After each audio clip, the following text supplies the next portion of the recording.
Selamat pagi. Wah, saya amu-amuan nih, biarin. Paling nanti TikTok saya kena R RR POPO art report. kena B BABA NN bane.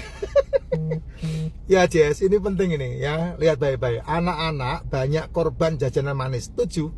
Semuanya tergantung dari maknya. Bahkan bukan anak-anaknya, Pak.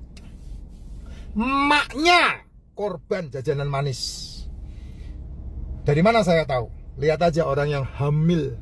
Orang yang hamil, dia tidak memasukkan nutrisi ke tubuhnya untuk anaknya, tapi dia memasukkan ngidam-ngidamnya saja dia ke tubuhnya. Sehingga ketika dia waktunya melahirkan, catat ya, omongan saya catat ya, sehingga ketika waktunya dia melahirkan, berat babonnya dia 20 kilo dibandingkan dengan berat anaknya. Anaknya paling berat 3,9, tapi babonnya dia bisa sampai 20 kilo, 28 kilo, ada yang sampai 30 kilo berat badannya nambah. Katanya supaya anak yang dikandungnya sehat. Enggak. Kamu membuat bom waktu buat tubuhmu, karena setelah kamu melahirkan, kamu males, mager, sehingga kamu tidak bisa menguruskannya lagi dan membuang itu bom waktu yang ada di tubuhmu yang kamu asupkan ketika kamu hamil. Ditambah lagi setelah itu, kamu kemana-mana, yang kamu pikirin bagaimana membeli susu buat anakmu. Salah, kenapa kamu tidak berpikir untuk menyehatkan dirimu dan kamu menyusui anakmu? Itu yang paling pen. Kata mama saya, sing pen orang mbok kerjakno, sing rak pen malah mbok udak-udak. Itu kayak. Sehingga anakmu besar dalam asupan nutrisi yang kurang, sehingga program stunting pemerintah itu seringkali tidak pada sasaran. Karena apa? Karena stunting yang pemerintah kerjakan yang diuber-uber anaknya. Nggak bisa, mamanya. Program stunting itu untuk pasangan-pasangan muda, sehingga mamanya, bapaknya sehat, sehingga melahirkan anak-anak yang sehat. Kamu dengerin konten saya yang lain, gitu, ya. Nah ini anak umur setahun, anak umur 2 tahun udah dikasih pisang, anak umur setahun, anak umur 2 tahun udah dikasih tepung. Ya gimana anakmu mau sehat? Kamunya yang full nutrisi, makan suplemen, minum suplemen, makan telur, makan daging, makan ikan. Orang ada duit ya Pak. Ya itu kesalahan kamu. Kenapa kamu tidak punya duit, Jess? Ya, Bill Gates bilang kalau kamu dilahirkan miskin itu wajar, bukan salahmu. Tapi kalau sampai kamu kawin, kamu nikah, kamu punya anak, tidak punya duit, itu 1000% kamu yang salah. Orang ada duit wani kawin, itu yang kamu yang salah. Sehingga kamu melahirkan generasi yang generasi hari ini loh semeter kotor. Negara bukannya meningkatkan tuntutannya, malah menurunkan tuntutannya. Yang dulu orang masuk ABRI itu 165, sekarang 155 diterima. Bingung saya. Sehingga terdegradasilah generasi sekarang ini. Gen-gennya kita itu terdegradasi gitu. Ya. Karena apa? Karena kamu membesarkan anakmu dengan takut anakmu kelaparan, tapi yang kamu asupkan sampah. Itu kue-kuean, biskuit-biskuitan, jajanan-jajanan, cemilan-cemilan, minuman-minuman yang sudah pasti 5-10 tahun yang akan datang, anakmu pasti akan kena cuci darah. Anakmu pasti akan kena yang namanya hemodialisa. Anakmu pasti akan kena yang namanya diabetes tipe 1 atau tipe 2. Kenapa? Karena pankreasnya rusak. Nggak bisa diperbaiki, pankreasnya udah rusak dol, kena tipe 1. Seumur hidup itu kamu hidup dengan monster, memelihara monster. Kalau udah diabetes tipe 1. Kalau tipe 2 masih bisa memperbaikinya dengan memperbaiki pola makan. Tidak sarapan dan tidak makan malam, itu yang nomor 1 kamu harus lakukan. Ya, singkirkan biskuitnya, singkirkan tepungnya, singkirkan gulanya, singkirkan jajanannya, singkirkan gorengan-gorengannya. Singkirkan nasinya kalau perlu. Jangan takut kolesterolmu tinggi, karena itulah makanan sel tubuhmu. Umur panjang itu, sehat itu, kolesterol tinggi, gula darah rendah. Wes to, itu pen itu. kamu dengerin DKTR yang lain,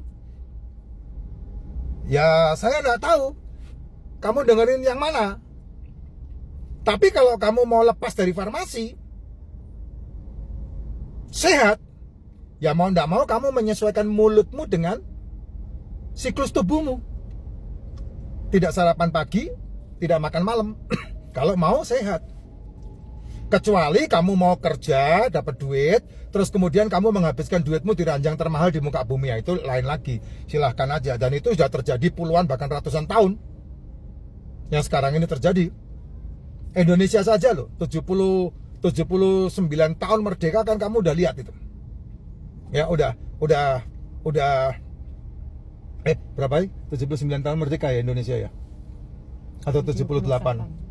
Ya, itu udah lihat itu. Generasi sekarang itu.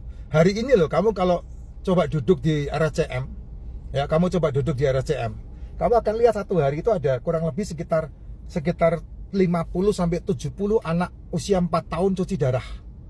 Kamu coba aja duduk di RSCM, kamu lihat itu di depan gedung hemodialisa atau ruang hemodialisa.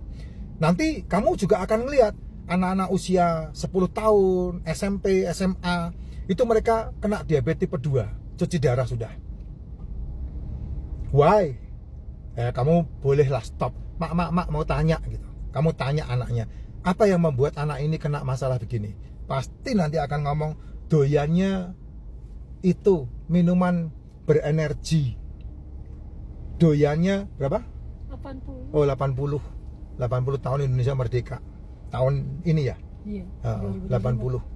Mak, kenapa sih anaknya kok sampai cuci darah? Nanti mereka bilang, oh makanannya enggak mau makanan sehat.